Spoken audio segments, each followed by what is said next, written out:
Mi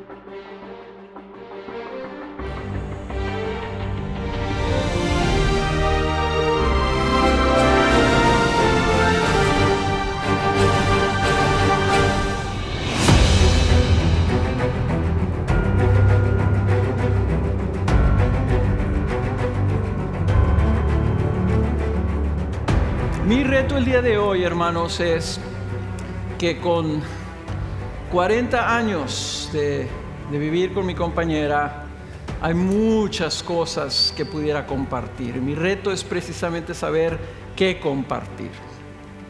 La Escritura dice en Hebreos capítulo 13, sea el matrimonio honroso en todos.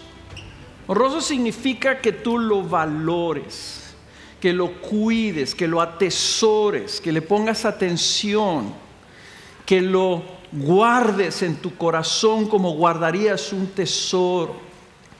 Y creo que debemos empezar ahí nomás diciendo lo que dijo Miguel: estamos en una batalla, y esa batalla incluye nuestros matrimonios. Y yo quiero empezar nomás trayendo ese concepto que la Escritura nos dice que guardemos y atesoremos nuestro matrimonio como algo honroso, algo muy valioso. Y luego tenemos lo que hemos oído esta mañana, que el enemigo odia el matrimonio, odia la obra de Dios, odia el propósito de Dios, el propósito de la creación donde el Señor forma al hombre. Y dice la Escritura en Génesis capítulo 1, versículo 27, un pasaje que todos ya conocen, pero que creo que es digno que lo recordemos. Dios creó al hombre a imagen suya, a imagen de Dios lo creó, varón y hembra los creó.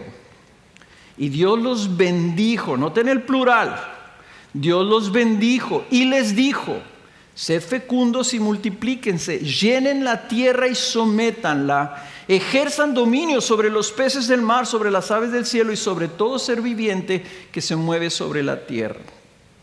A veces vemos la creación de Adán y pensamos que la imagen de Dios es solamente el hombre, pero Dios creó hombre y mujer para que los dos reflejen su imagen. Platicaba con Miguel por teléfono y me decía Satanás, una de las razones por la que Satanás odia el matrimonio es porque el hombre y la mujer, como portadores de la imagen de Dios, se reproducen, se multiplican y multiplican la imagen de Dios en el mundo.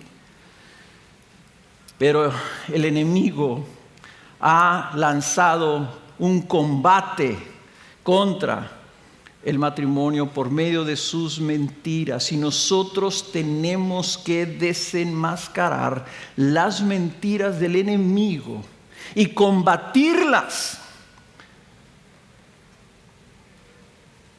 porque tenemos una responsabilidad: afirmar, establecer con medio de nuestra vida el diseño y el propósito de Dios para nuestro matrimonio, el cual Él estableció, Él instituyó, y los dos se unirán y serán una sola carne. Ese diseño de Dios, ese misterio, ese milagro de que dos personas se unen y se convierten en una sola carne, eso lo odia Satanás. Y él quiere destruir el matrimonio porque odia el diseño de Dios. Y si nuestro matrimonio debe ser honroso, quiere decir que nosotros tenemos entonces que guardar y cultivar el matrimonio como se cultiva un jardín. Como lo cuidas, lo proteges, lo riegas, lo abonas, lo mantienes limpio. Cuidas de que no le caiga plaga, que no le falte nada. Lo proteges del calor, lo proteges del frío. Y si lo haces, el matrimonio te dará un fruto hermoso y delicioso. Ahora, quiero empezar con una cita. Esta cita ilustra la corriente del mundo. Y si nosotros vamos a batallar por nuestro matrimonio, si vamos a pelear por nuestro matrimonio, tenemos que entender cómo está afectando estas corrientes del que hablaba Miguel, en la mañana, cómo está afectando nuestro matrimonio. Quiero que escuchen. Estas son palabras que aparecieron en el mes de febrero en una revista muy conocida en Estados Unidos, una revista de modas, escrita por una mujer que tiene más de 200 millones de seguidores en el mundo y que sale en las portadas de las revistas y que todo el mundo conoce. Yo no creo que haya nadie en el mundo que no sepa quién es ella. Y recientemente se divorció de su esposo. Y quiero que escuchen cuando la estaban entrevistando lo que ella dijo. Dice: por demasiado tiempo hice lo que hacía feliz a otra gente. Y creo que en los últimos 2 años he decidido, voy a hacerme feliz a mí misma. Y eso se siente muy bien. Y aunque eso haya creado cambios y causado mi divorcio, creo que es importante ser honesta contigo misma sobre lo que te hace feliz. Yo me he escogido a mí misma y creo que está bien escogerte a ti misma. Y que la que dijo esas palabras es Kim Kardashian. Completamente opuesto. Una filosofía, una manera de pensar completamente opuesto, 180 grados opuesto al propósito de Dios, a la imagen de Dios. Una persona que está diciendo: yo quiero hacer lo que a mí me haga feliz y dejar de vivir para hacer feliz a otra persona. No importa que Dios te mande que no te ames a ti mismo, sino que ames al prójimo. Estas cosas parecen que no tienen importancia, pero mínimo,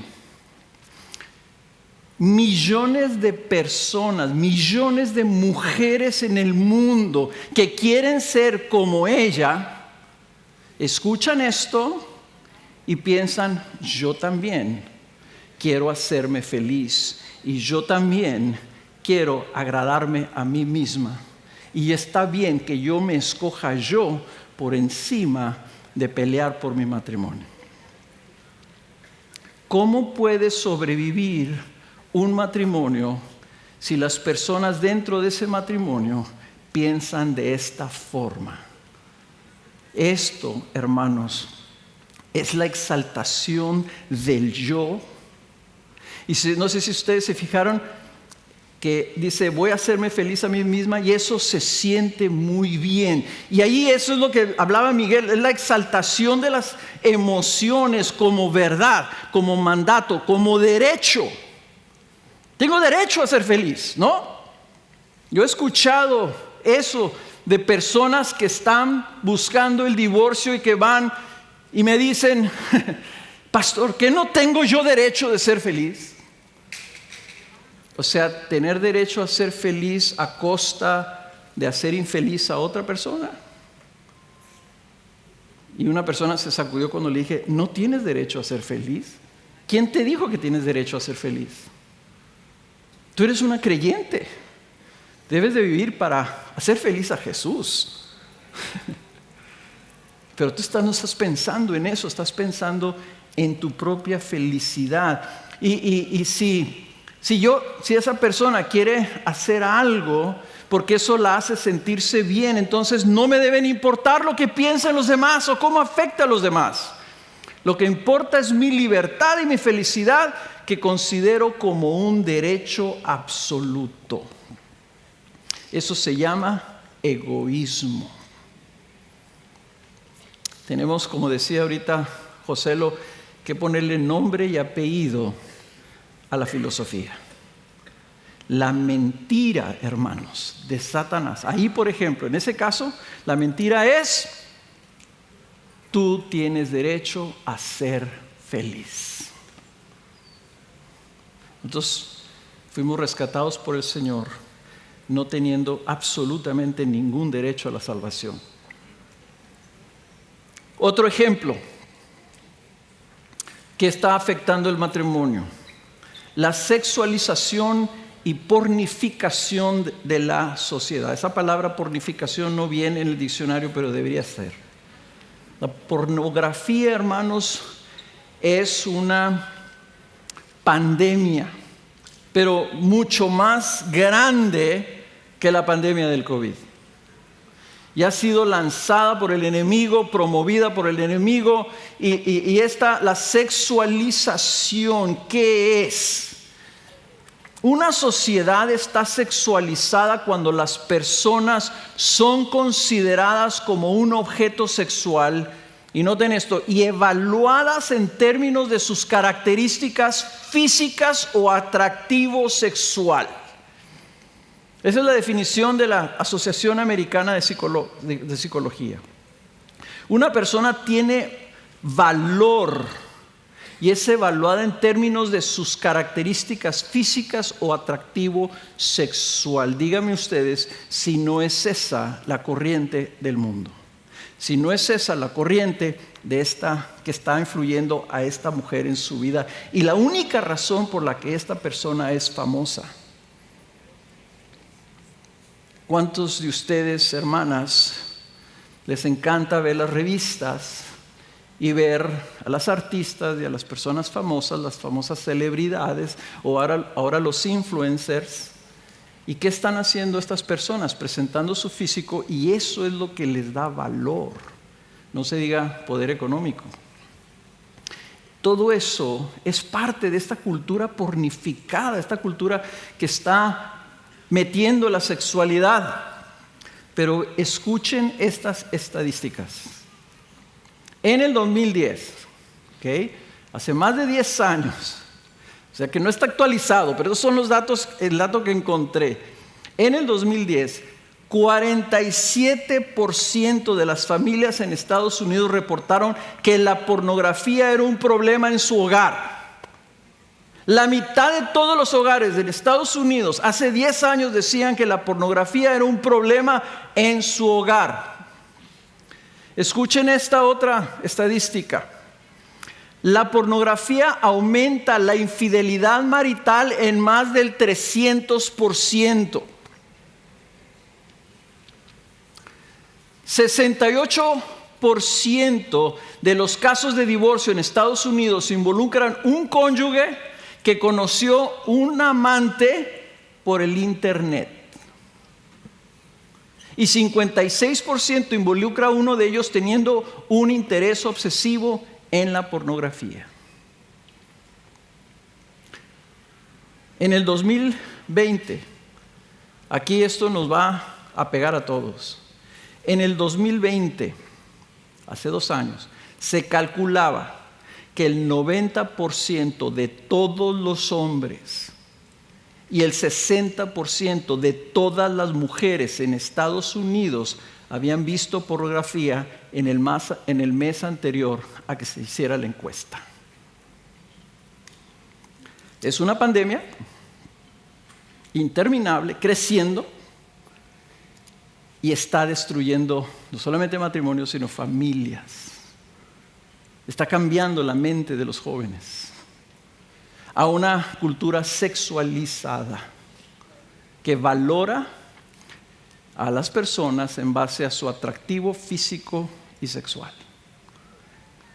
Díganme si eso no es una estrategia satánica. ¿Cómo combates? ¿Cómo luchas? ¿Cómo peleas por tu matrimonio? ¿Qué puedes hacer? Y quisiéramos como tener como que una fórmula mágica. Quisiéramos decir, dime qué hago, 3 pasos para guardar mi matrimonio y asegurar que nosotros no vamos a hacer una de esas estadísticas. Y la verdad de las cosas, hermanos, es que como hemos dicho, la batalla es una batalla contra la verdad de Dios. Ese es el ataque del diablo. Y la solución es permanecer firmes en la fe y en la obediencia a la voluntad revelada de Dios. Si estamos en un estado de guerra, estamos en un estado de guerra por nuestros matrimonios, por nuestras familias. La solución es permanecer firmes en la fe y en obediencia a la voluntad revelada de Dios. Y hoy vamos a hablar de obediencia. No voy a hablar de cosas novedosas. No voy a hablar de cosas que no hayan escuchado ustedes en sus iglesias. Voy a hablar simple y sencillamente de la necesidad de obedecer la palabra de Dios. ¿Cómo se cultiva un matrimonio para toda la vida? Si el propósito del enemigo es combatir el matrimonio, ¿cómo lo va a combatir? Lo va a combatir trayendo división, separando, o sea, buscando que los matrimonios se separen al grado que se destruya el matrimonio, o como nosotros mismos hace algunos años nos dimos cuenta que podías tú vivir junto con otra persona, bajo el mismo techo, dormir en la misma cama y vivir vidas paralelas. Que vivir vidas paralelas no es lo mismo que estar juntos, unánimes, una sola carne. Esto fue algo que a nosotros nos sacudió. Pero que tal vez algunos de los que están aquí se han sentido así. Oye, es que yo siento como que no nos conocemos. No tenemos ese vínculo.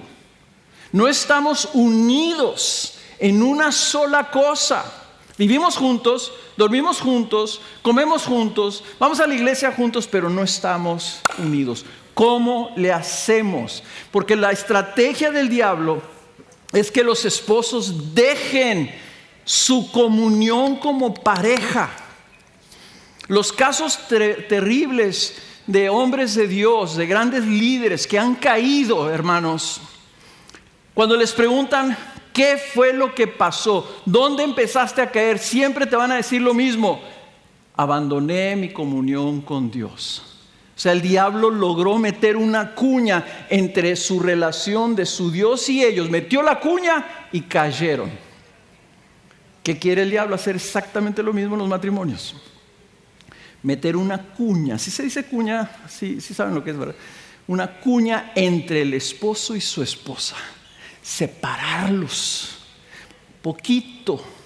Y la cuña la vas metiendo y la vas metiendo y la vas metiendo, y cuando menos piensas ya están completamente separados. ¿Qué quiere hacer? Quiere que el hombre pierda su comunión con su esposa y que dejen de ser una sola carne. Como dice Génesis, el hombre dejará a su padre y a su madre y se unirá. Y la unión esa palabra es un presente infinitivo. O sea, se va a estar uniendo continuamente, va a estar pegado, va a estar persiguiendo a su mujer.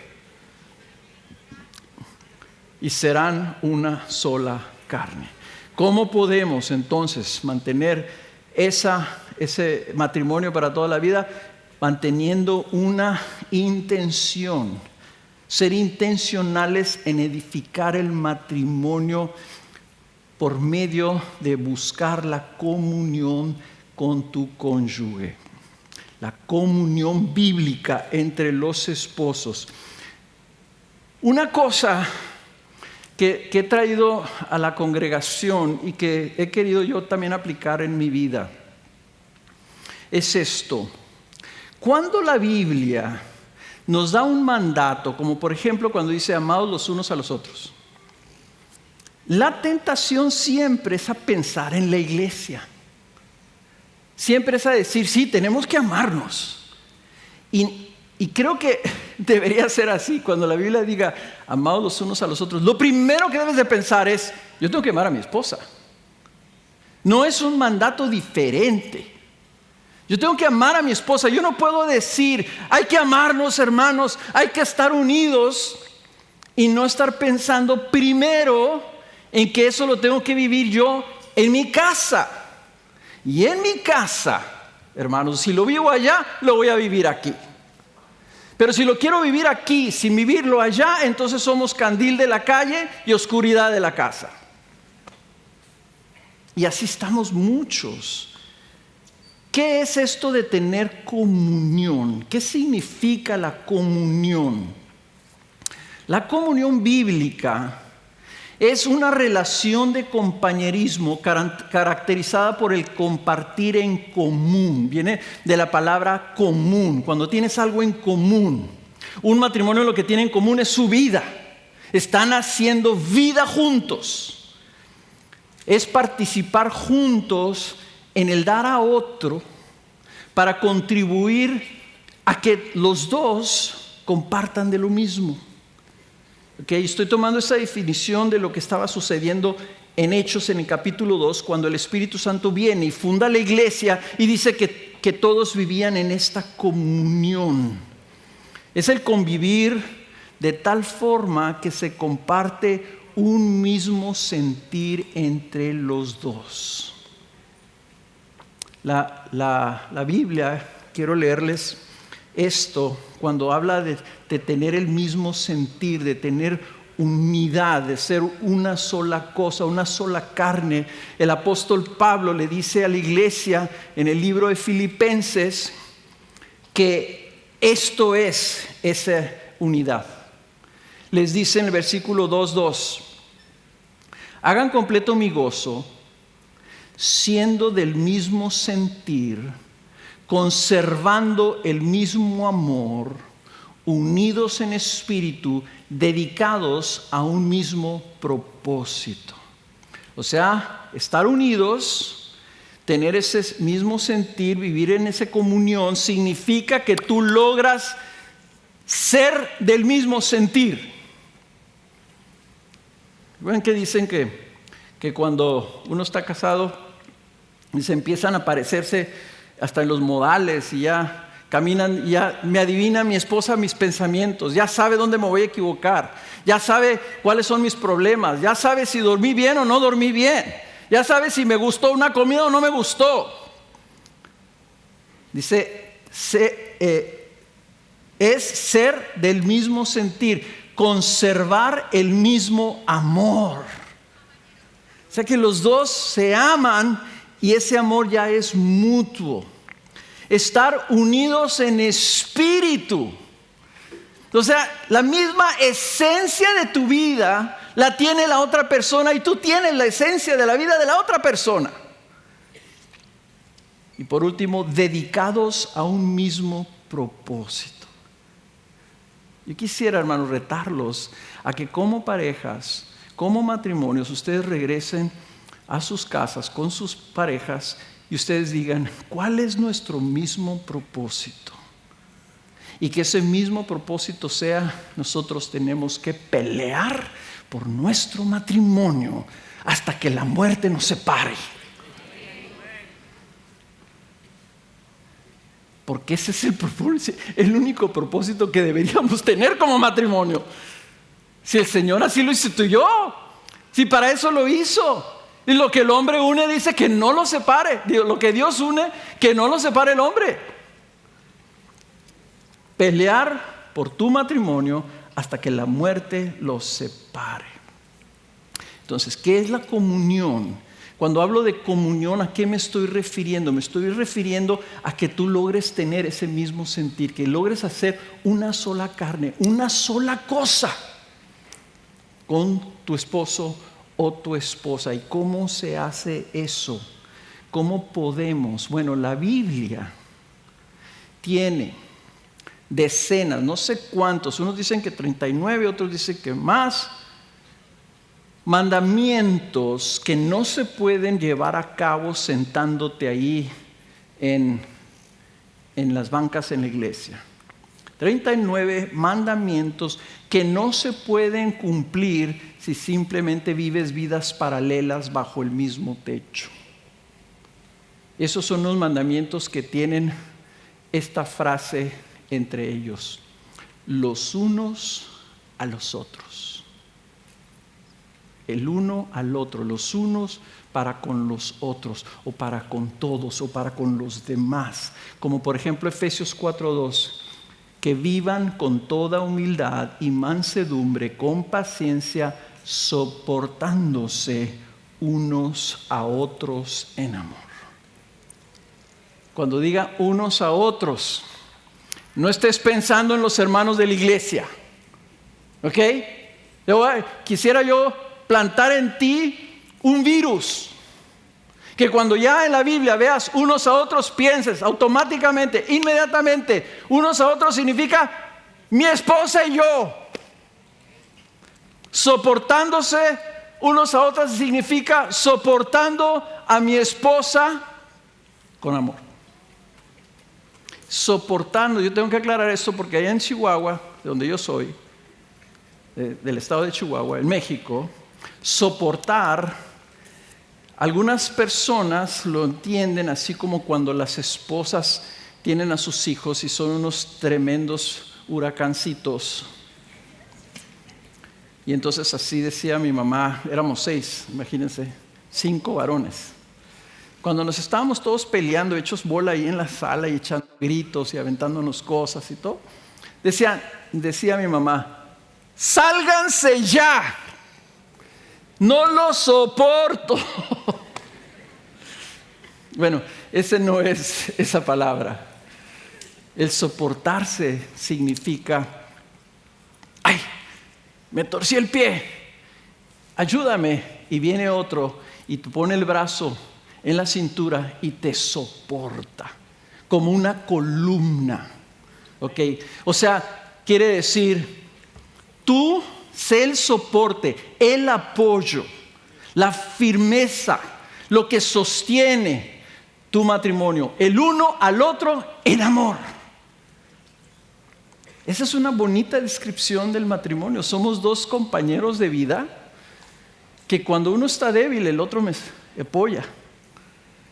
Si mi esposa está débil, mi función como esposo es soportarla, sostenerla, alentarla, levantarla, ayudarla, servirla. Y si es necesaria, como dice Gálatas capítulo 6, cargarla. No sé si ella me pueda cargar, ¿verdad? Pues, se me hace que si me carga se le rompe la espalda, pero no sé si me explico. El ver a la Biblia, 39 mandamientos, diferentes cosas que tú debes hacer los unos a los otros y debes empezar con tu pareja. Y qué padre, así decimos los mexicanos, qué padre, porque ya está desglosado en la Biblia. Lo único que tienes que hacer es buscar y señalar y subrayar cada vez que digan los unos a los otros, como Jesús dijo en el Evangelio de Juan, amaos los unos a los otros como yo los he amado. Y subrayarlo y decir, así tengo que amar a mi esposa, así tengo que amar a mi esposo. Voy a leerles un texto, hermanos, escrito específicamente por el apóstol Pedro para esposas y esposos. ¿Ok? Y luego voy a decir, quiero que vean cómo al final de ese pasaje donde le habla a las mujeres y le habla a los maridos, cómo concluye con comunión bíblica el apóstol Pedro. Escúchenlo bien. Dice Primera de Pedro, capítulo 3, versículo 1. Dice, asimismo ustedes mujeres estén sujetas a sus maridos, de modo que si algunos de ellos son desobedientes a la palabra, puedan ser ganados sin palabra alguna por la conducta de sus mujeres, al observar ellos su conducta casta y respetuosa. No se preocupe que no me voy a poner a desglosar el pasaje, lo que quiere, mi objetivo es diferente.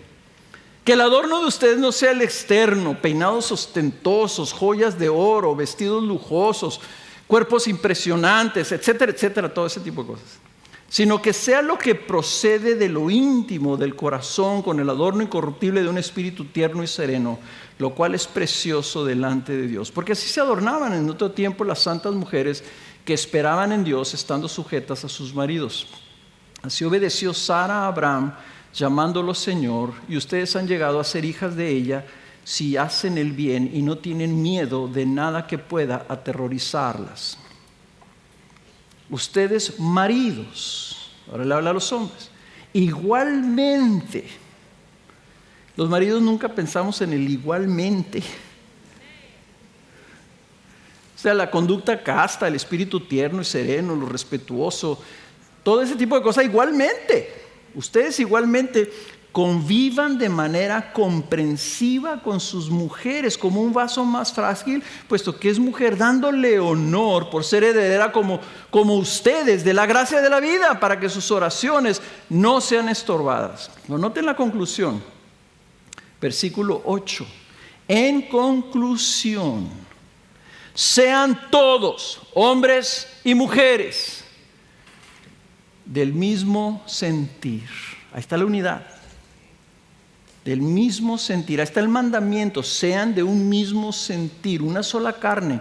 Pero luego también dice, compasivos, fraternales, misericordiosos y de espíritu humilde, no devolviendo mal por mal o insulto por insulto, sino más bien bendiciendo, porque fueron llamados con el propósito de heredar bendición.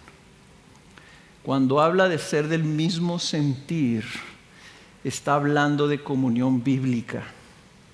Para poder ser una sola cosa, para poder tener el mismo sentir, tú necesitas trabajar en esa unión.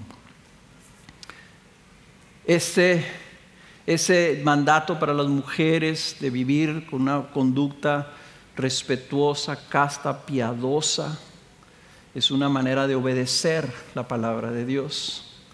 Los hombres que les llama a vivir con comprensión.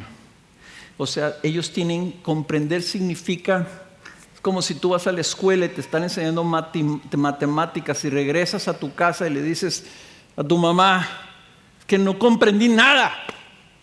¿Qué tienes que hacer? Estudiar, ¿verdad? Entonces los hombres, dice, tienen que ser estudiosos de su mujer, tienen que conocer a su mujer, tienen que comprenderla, tienen que aprenderla, tienen que aprender a ser buenos esposos. Entonces, para vivir de una manera comprensiva significa que tú tienes que escucharla, que tienes que preguntarle, que tienes que saber lo que pasa en su interior. Y a los esposos, como que escuchar a mi esposa, es que habla mucho. Me dice tantas cosas y pues yo no le entiendo. Y le digo, está bien, ¿verdad? Y te entra por un lado y te sale por el otro. Pero el esposo comprensivo tiene que pensar, algo me está queriendo decir mi mujer, que le está dando una vueltezota así, ¿verdad? Pero a la hora de la hora algo está queriendo traer de su corazón, y tengo que aprender a hacer preguntas y tengo que nosotros buscar, porque el propósito es, tengo que ser del mismo sentir con ella. Hablando de los esposos, ustedes saben bíblicamente que los esposos tienen el reto principal, el reto particular de que ellos están llamados a ser cabeza de sus hogares, cabeza para su mujer. Dice la Escritura, no quiero que ignoren, hermanos, que la cabeza de todo hombre es Cristo y la cabeza de la mujer es el hombre y la cabeza de Cristo es Dios. Hay un principio bíblico de que todos debemos de estar sometidos. El hombre a veces dice, sí, es que Dios te manda a ti que tú estés sometida a mí, porque yo soy la cabeza. Pues sí, pero también dice que tú tienes que estar sometido a Cristo. Esa parte se nos olvida, ¿verdad? Se nos olvida que la Biblia nos dice que, Santiago, ¿verdad? Que todos debemos estar sometidos unos a otros. Lo que significa ser cabeza, hermanos, es que nosotros tenemos la principal responsabilidad. Eso es lo que significa. Y esto es lo que quiero dejarles también, y a lo mejor molestar. Caray, aquí se cayó algo. Molestarlos un poquito como hombres. Si hay una batalla para el matrimonio, si tenemos que resistir las acechanzas del enemigo, si tenemos que discernir y combatir las corrientes de este mundo, ¿quiénes son los principales responsables? Como que ahí hay debate o no sé qué. ¿Qué pasó? A ver, hombres, ahí les va un tip.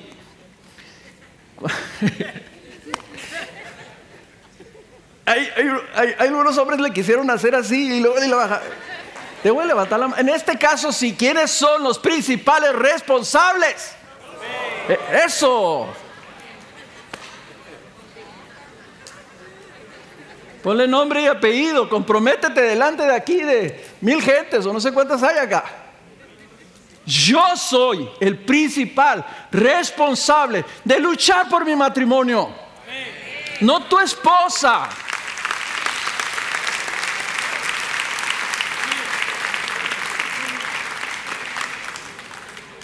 Por eso es que al hombre le dice, tú tienes que ser comprensivo, porque es tu responsabilidad. Es como si, ¿cómo no batallamos para entender que si a ti te ponen al frente del negocio y eres el gerente general, tú eres el responsable de todo lo que pasa ahí? Si a ti te dice el Señor, yo te voy a hacer a ti responsable, Felipe, Juan, Pepe, Pancho, Jaime, Carlos. Eso significa, ¿sabes qué? Inventé esta cosa maravillosa, el matrimonio, unión de un hombre y una mujer y van a ser una sola carne. ¿A quién pongo responsable? Pues a lo mejor puedo pedirle a la mujer, porque ella pues es ideal, porque tiene todas estas características. No, voy a poner a este. Para que sea por mi gracia. Para que él pueda decir, por la gracia de Dios.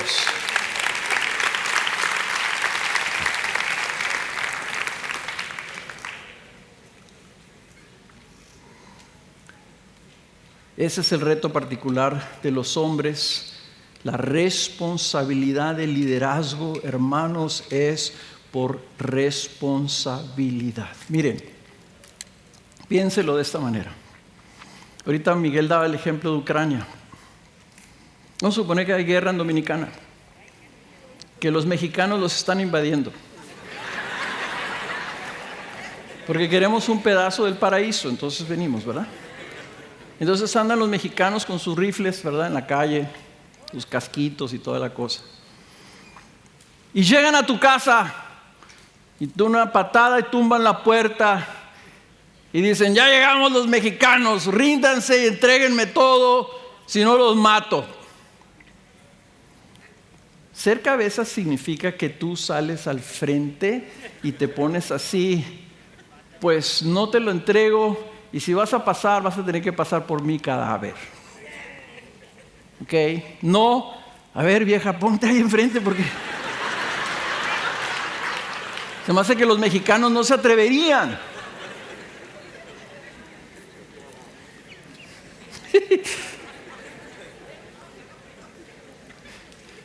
Es muy padre ser hombre, pero ser hombre significa que la bala la tomas tú, que amas como Cristo amó la iglesia y se sacrificó por ella. Esa es tu responsabilidad. Ahora, ¿cuál es la responsabilidad de las mujeres? ¿Cuál es el reto particular de las mujeres? Tienen un reto que no sé si sea peor o mayor o más difícil, porque yo no podría ser mujer. Porque eso implica que yo tengo que seguir a un hombre. Que yo me tendría que seguir yo mismo. Y eso es una cosa terrible.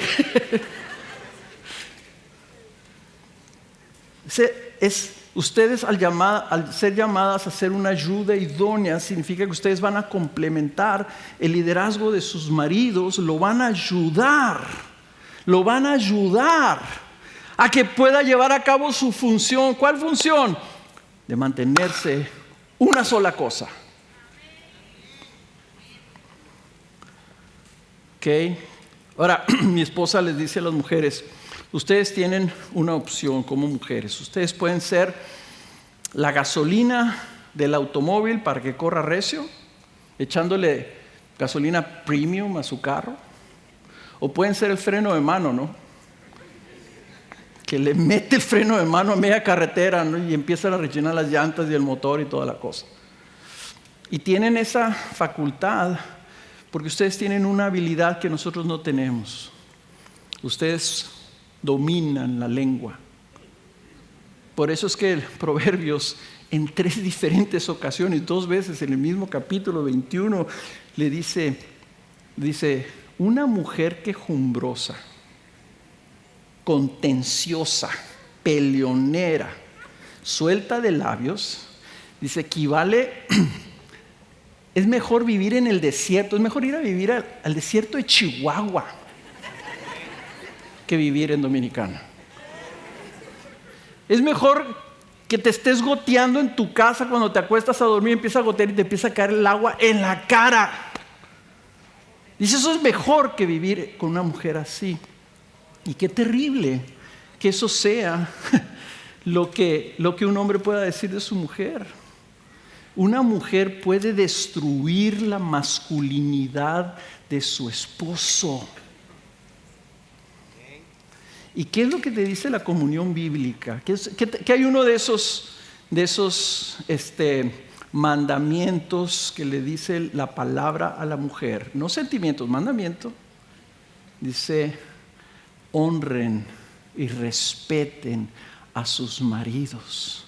Y hay un mandamiento que se dice, aliéntense los unos a los otros. Qué hermosa combinación, qué precioso invento del Señor. Voy a poner a una pareja diferente cada uno. El hombre, su fortaleza física, su disposición de salir a pelear, de salir a estar al frente. La mujer, idónea para ayudarlo, para alentarlo, para estimularlo a esas buenas obras. Entonces, ¿cómo tenemos comunión bíblica? Tiene que haber una intención en el marido de amar a su mujer sacrificialmente. Romanos 12:10 dice, sed afectuosos. Hay otras versiones que dice, ámense unos a otros con amor fraternal, con honra, dándose preferencia unos a otros. Para mí en Filipenses capítulo 2, versículo 3 y 4, viene la definición de la humildad y el amor. Y muchos de estos mandamientos es, procuren la humildad, procuren el amor. Fíjense cómo dice Filipenses 2, 3, 4, un versículo que todos conocen. No hagan nada por egoísmo o por vanagloria, sino que con actitud humilde, cada uno de ustedes considera al otro como más importante que a sí mismo, no buscando cada uno sus propios intereses, sino más bien los intereses de los demás. ¿Qué les dije? Que ya no lean esto con el demás como si fuera de la iglesia. No hagan nada por egoísmo o vanagloria, sino que con actitud humilde, cada uno de la pareja, hombre y mujer, esposo y esposa, marido y mujer, considere al otro, considera a tu marido, considera a tu mujer como más importante que a ti mismo. No buscando cada uno sus propios intereses, sino más bien el interés de tu mujer, el interés de tu marido. ¿Cuántos problemas matrimoniales no creen que se resolvería si simplemente aplicáramos este mandamiento de comunión bíblica en nuestro matrimonio? Y dejáramos de decir, es que yo quiero esto. Ah, no, pero yo quiero esto. Sino decir, mi trabajo aquí es considerar tu interés, tu necesidad como más importante que la mía. Hermanos, esto, como dijo ahorita, esto no es un sentimiento, esto es un mandamiento. Es la definición del amor. Ahí les va otro ejemplo, Gálatas 5:13. Porque ustedes, hermanos, a libertad fueron llamados, solo que no usen la libertad como pretexto para la carne, sino sírvanse por amor los unos a los otros. Otra vez, no piensen, a la iglesia tenemos que ir a servir a los hermanos. Piensa, Yo creo que debería ser un requisito. Aquí tienen excelentes servidores, ¿verdad? Que tienen excelentes servidores, ¿verdad? Yo no sé si ellos se llenan una solicitud. Yo quisiera ser servidor en la iglesia, ¿verdad? Yo no sé, pero sospecho que sí hay. Y hay una solicitud. Y la primera pregunta es: ¿sirves a tu mujer con amor en tu casa? Sé honesto. No, pues que sí. Y la siguiente pregunta: ¿me estás mintiendo? Referencia: danos el teléfono de tu esposa.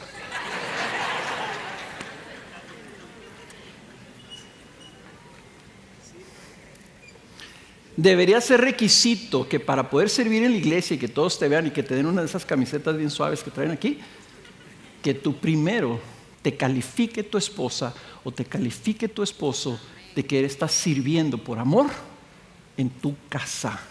¿Lo creen?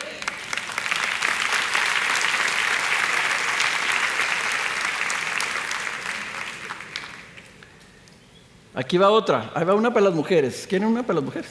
Órale.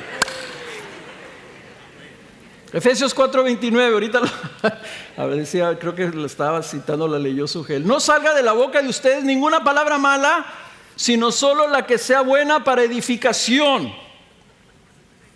Que no salga nada de tu boca que no edifique a tu marido. ¿Ok? Edificar no significa necesariamente que lo halagues, porque también sabemos cuando nos están mintiendo. Ay, tú eres el más guapo. Pues ya estamos viendo cuánto va a costar mandarla al oculista, ¿verdad? No, edificación. Edificación puede ser aliento, puede ser estímulo a las buenas obras, puede ser un empujoncito, una exhortación, hasta una amonestación, una ayuda verbal. No salga ninguna palabra más que la que sea buena para edificación según la necesidad del momento, para que imparta gracia. Gracia es favor, gracia es ayuda. Versículo 32, sean más bien amables unos con otros, misericordiosos, perdonándose unos a otros, así como también Dios los perdonó en Cristo. Amables. Yo no sé ustedes, pero en México está esta tendencia de pensar que tu esposa es tu compa. ¿No saben lo que es ser mi compa? Ah, mi cuate, mi compa.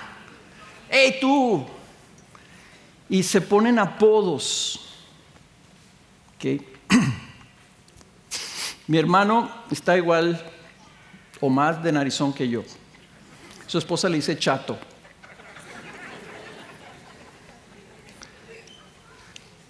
Eso es típico en México, ¿ok?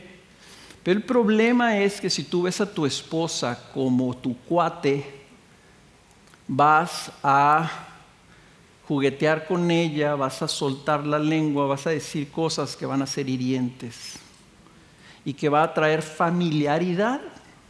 ¿Saben lo que quiere decir familiaridad? Como que ya no le pones importancia. Honra a tu mujer, honra a tu esposo. Sé amable con tus palabras y que tus palabras siempre levanten en lugar de apachurren. Los unos a los otros es tú y tu marido y tú.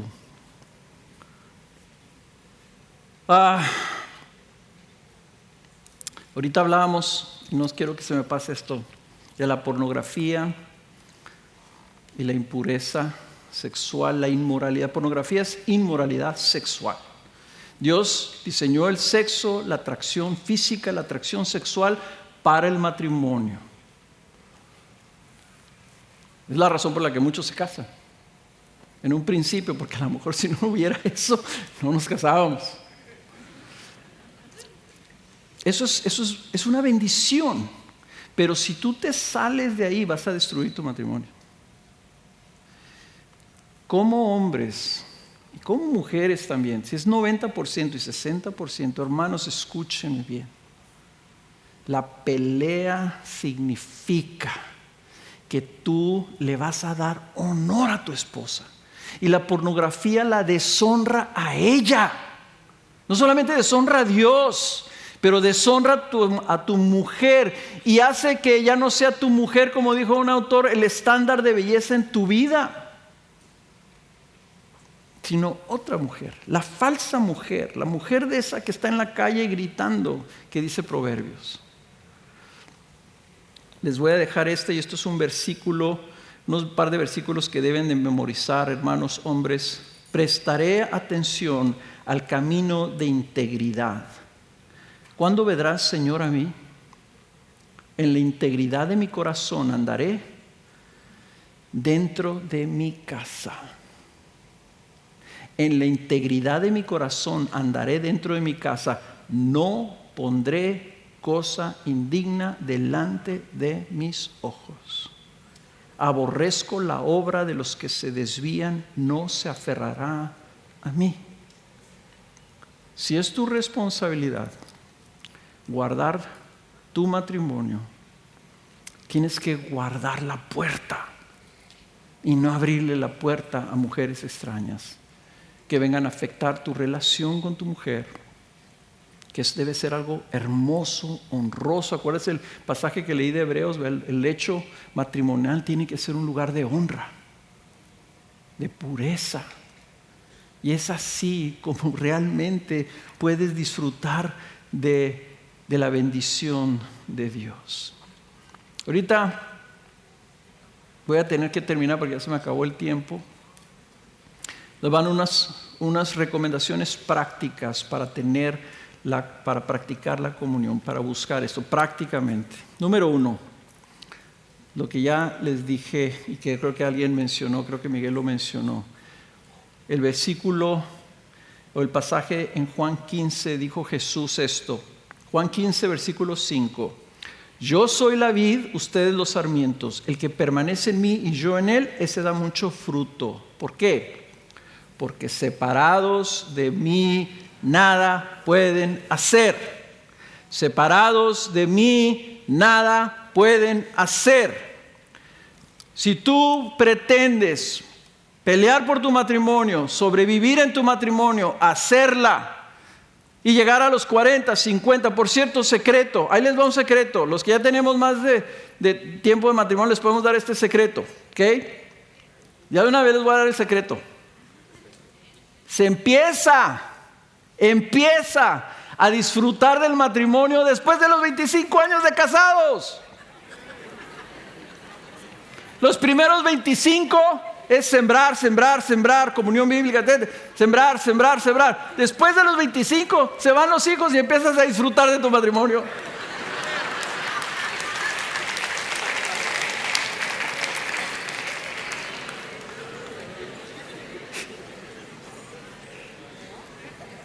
Aquí está mi esposa y no me dejará mentir.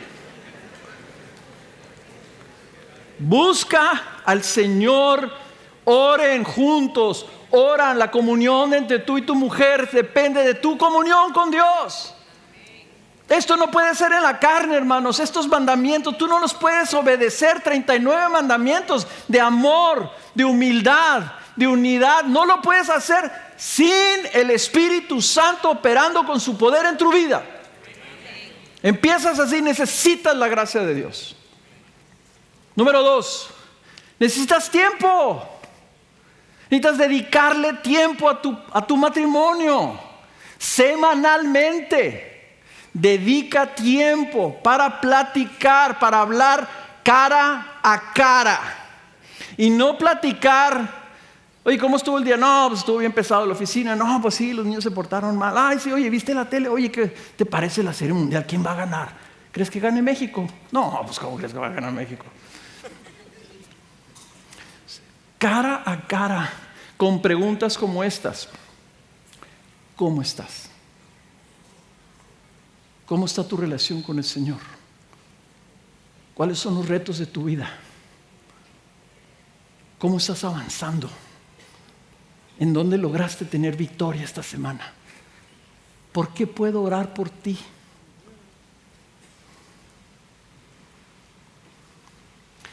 Ahí les va, hombres, un secreto.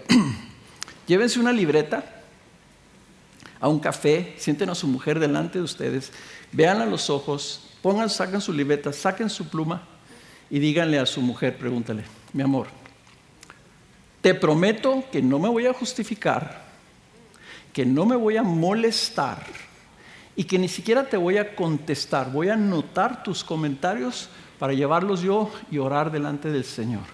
Contéstame esta pregunta. Dime una cosa, no 3, no 5, no 20, una cosa que tú me quieras decir, cómo puedo ser yo un mejor esposo. Una. La voy a anotar. Te voy a hacer preguntas, a ver, dame ejemplos, explícame, déjame entenderte bien. Me lo voy a llevar y voy a orar una semana y dentro de una semana te voy a contestar. Su esposa los va a amar por una cosa como esa. Tiempo, hermanos, necesitan conocerse, tienen que ser estudiantes uno del otro. Se necesita, ya dijimos, amor, humildad y paciencia. Y con eso termino. Se necesita que tú vivas tu matrimonio dentro de una comunidad que está viviendo en comunión, porque necesitamos aprender.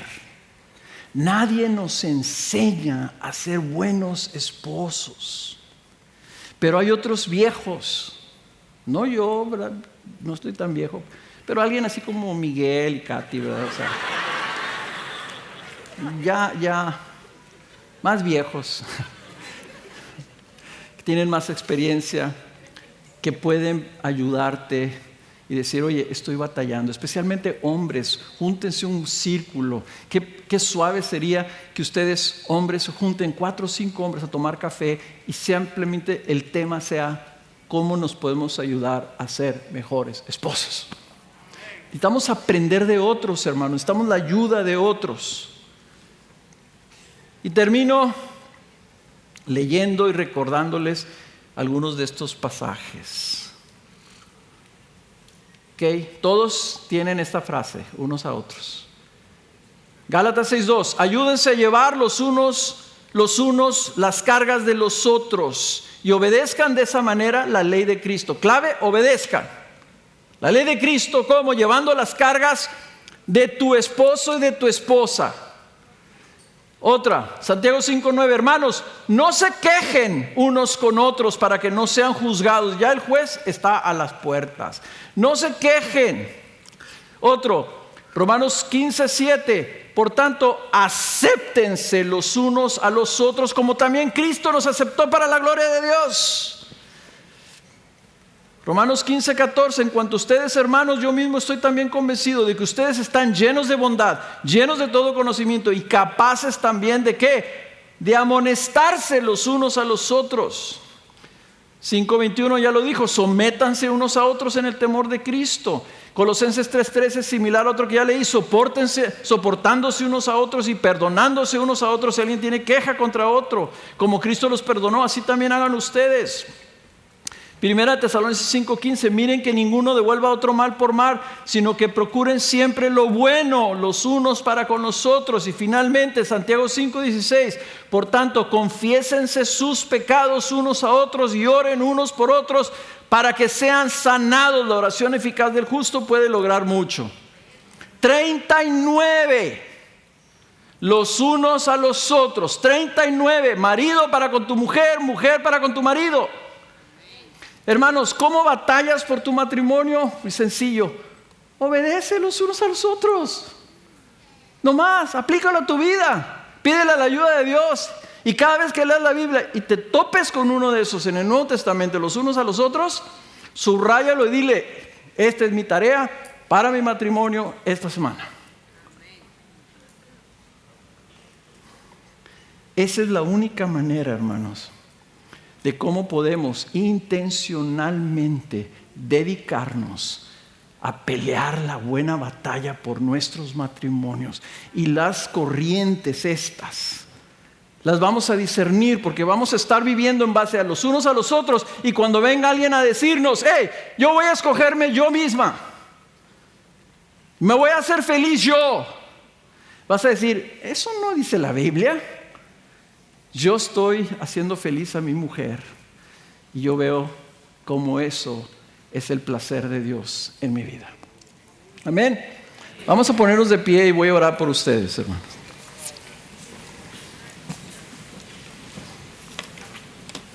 Si estás ahí con tu esposo, tu esposa, tómense de las manos.